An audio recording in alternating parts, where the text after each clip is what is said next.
These are assembly instructions for my drawer unit. So the first thing I did is I've separated all the pieces into two. All my pieces are in duplicate for the base, the part that's in black. So now I'm looking at one of those sets. I'm going to start with the largest piece. It looks a little bit like a stylized cross. And I'm just going to fold down on the score lines. So the angled parts go towards the front of my drawer unit. And I'm putting glue on the tabs on each side and just gluing them to form my box. The edge of my angled piece is right against the score line for my tab. And I'm just going in there with my bone folder and I'm just spreading all that glue. I'm going to do that for the other side as well, just putting glue all over the tab. And I'm placing the edge of that angular piece right on top of the tab so that the edge meets the score line of the tab. Next I have these two pieces. They're identical except one is just one facet longer than the other. So I'm just going to fold down on all the score lines. This piece has a sharp angle on the top and on the bottom tab. I'm going to put that towards the left. And this piece has a sharp angle. The top and the bottom, I'm putting that towards the right.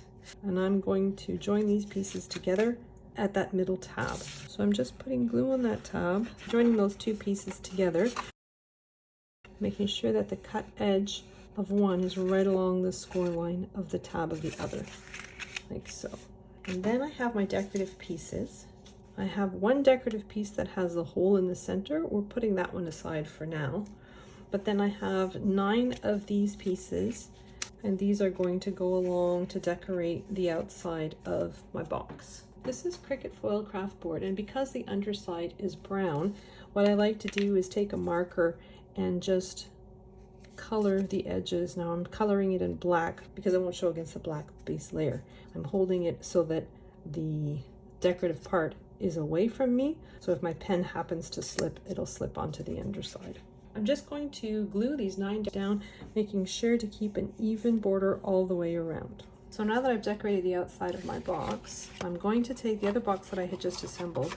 I'm going to put glue along the tab that's at one end, and I'm just going to glue it to the edge of my box. So I'm just laying it flat temporarily, and I want to make sure that the top score line of the tab is just at the top of my box, and the bottom line of my score line is at the bottom of my box. Then I'm going to go to the other end, and I'm putting glue on the tab. It's on the other end, gluing that tab to the opening of the other side of the box. So I want the score line of my tab right along the edge of the box. So I want the score line of these tabs to be right at the bottom and at the top. So this is the front of my box. So this is where the drawer is going to come out. So I'm going to put glue on the tab that's at the very back. So on the opposite side. So then I'm going to take one of my 12-sided shapes. Now this, I think it's called the dodecagon. It should match exactly the shape of my box. So I'm just going to glue this down. So I'm just holding my tab until the glue takes. Where this edge changes direction, I want that corner to coincide with the gap between these two tabs, both on the left and on the right. Now I'm putting glue all over the top of that inner box. I'm bringing that shape downwards, and I want those two pieces lined up exactly over one another, like so. So I'm putting this piece upside down, and I'm going into that inner box with my bone folder, and I'm spreading all that glue. So now when I bring these tabs in on the outer edge, they should all just fall right into place. I'm just going to put glue on each and every one of them and fold them inwards towards the center. So I'm going in and applying pressure and just pinching those tabs, and then I'm going to go and work on the opposite side, do the same thing. And then I'm flipping my piece around, and I'm pulling the tabs on the other side out as well. And then I'm going to take another one of my shapes, and I'm putting glue on that back tab, placing my shape into position. I'm putting glue all over that panel in the inner box. making sure that the edges of both layers match at the front. And I'm flipping my box around. I'm going in with my bone folder and just spreading that glue. And then again, I'm going around all these tabs. This one's a little out of shape. Make sure that it follows the shape.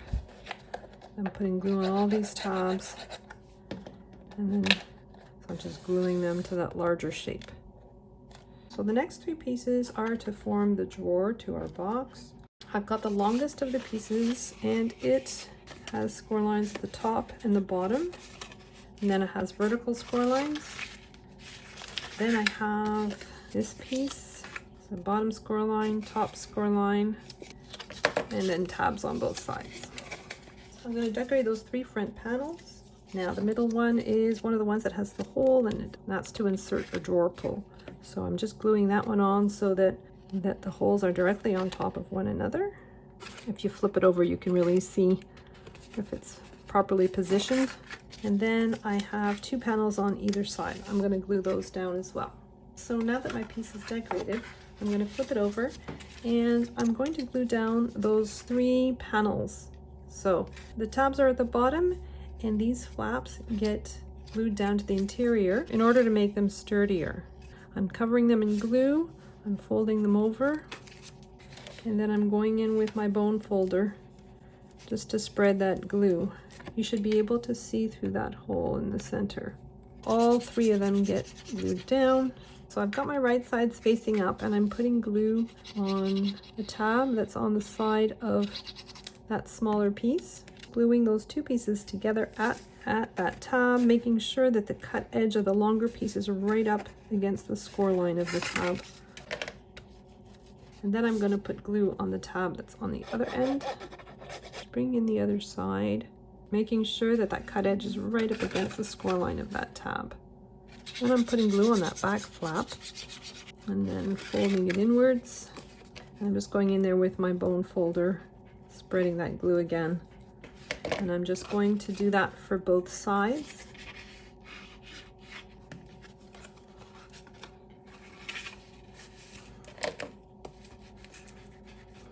So now that that's all glued together, I'm going to flip my piece over. So I'm looking at the tabs on the bottom of my drawer, and I have my bottom piece to glue in. I'm putting glue on the tab that's at the back, and I'm just matching up my back piece. I want the sides to be even, and I want that cut edge to be right against the score line. Then I'm going to add glue all along those tabs, and then I'm folding that piece down. So I'm just fiddling around with the front piece here, making sure that the shape of it matches the shape of the bottom and that my tabs are right up against. I've got my hand inside the drawer and I'm just pushing out on the sides a little bit so that they match up. And then I'm going to go in with my bone folder and I'm just going to go along those tabs, trying to spread that glue and make sure that that glue takes. So now that I've done one, I'm going to do the exact same thing with the second layer. So I've made my second layer and I'm going to pull both drawers out. I have a liner that goes at the bottom of my drawers. So I'm just putting glue on the back, just inserting them inside my drawer. And I'm trying to maintain an even border all the way around. I'm going to do that with both of them. And so I have these brads. The heads of these brads are just over 1/4 of an inch in diameter.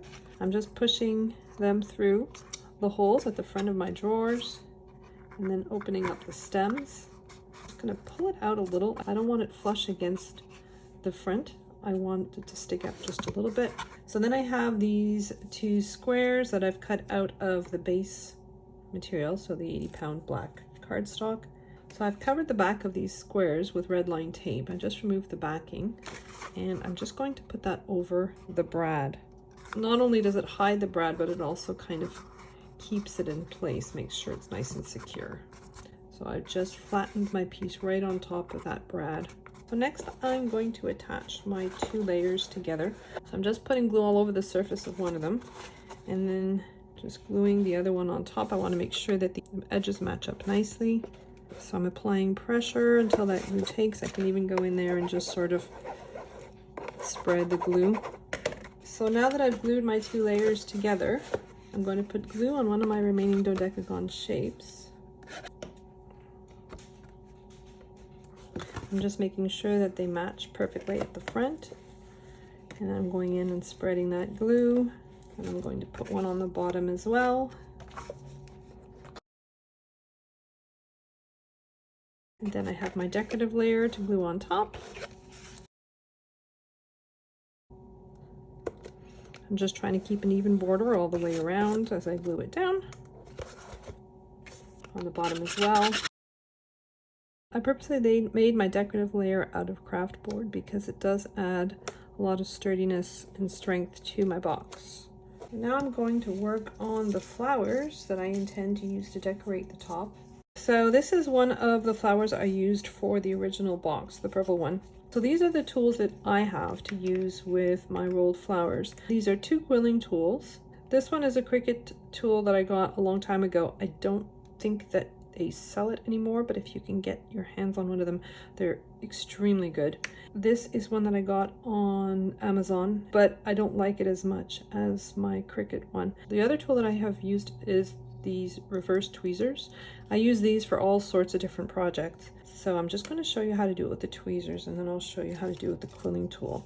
So with the tweezers, what I usually do is I start out by kind of shaping my flower ahead of time. Give it a little bit of curl at the tip. And also start shaping the tips of the flowers as well before you roll them.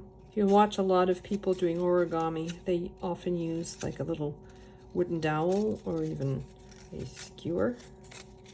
And they use that and they roll their flowers over the skewer like so. This gives a little bit of volume, a little more interest to your petals. Next I'm going to take my reverse tweezers. I'm going to pinch the very tip, and then I'm just going to start rolling my flower, guiding my flower so that it rolls around the tip of my tweezers. And what I want to do as much as possible is keep the bottom here even. As I'm rolling it, control it so that the bottom is even. So I just keep rolling, and then you want to roll right to that final petal.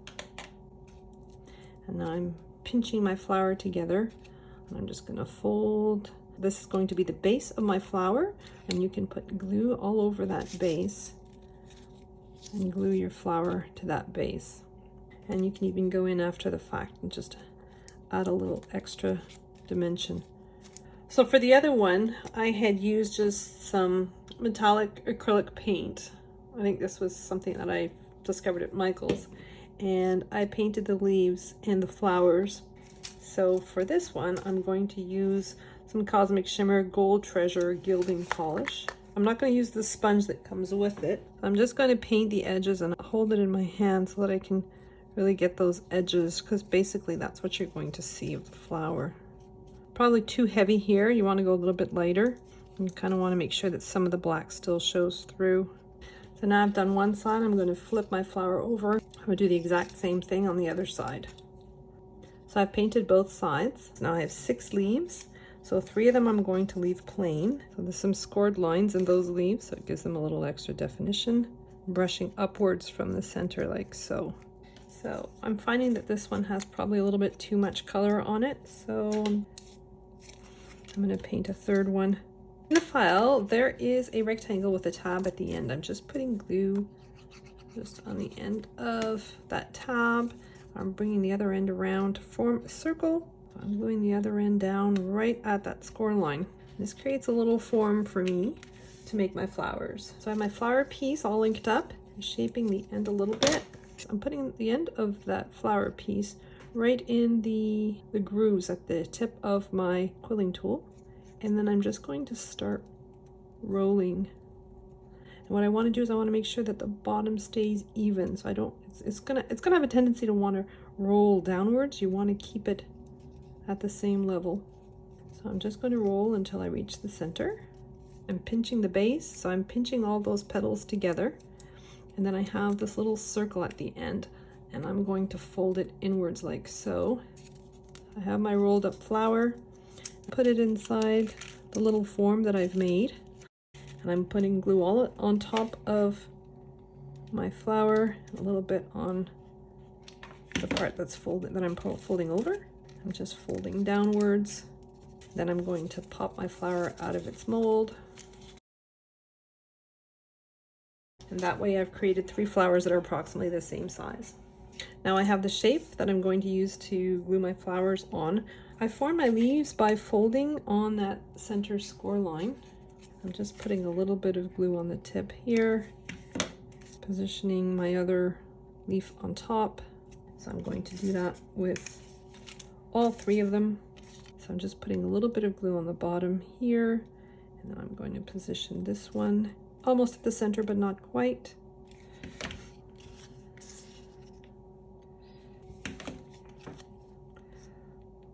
And then I'm positioning my flowers so that they're covering the gap between the leaves. You can see just a little bit of the platform showing through. You want to position your flowers so that they hide that.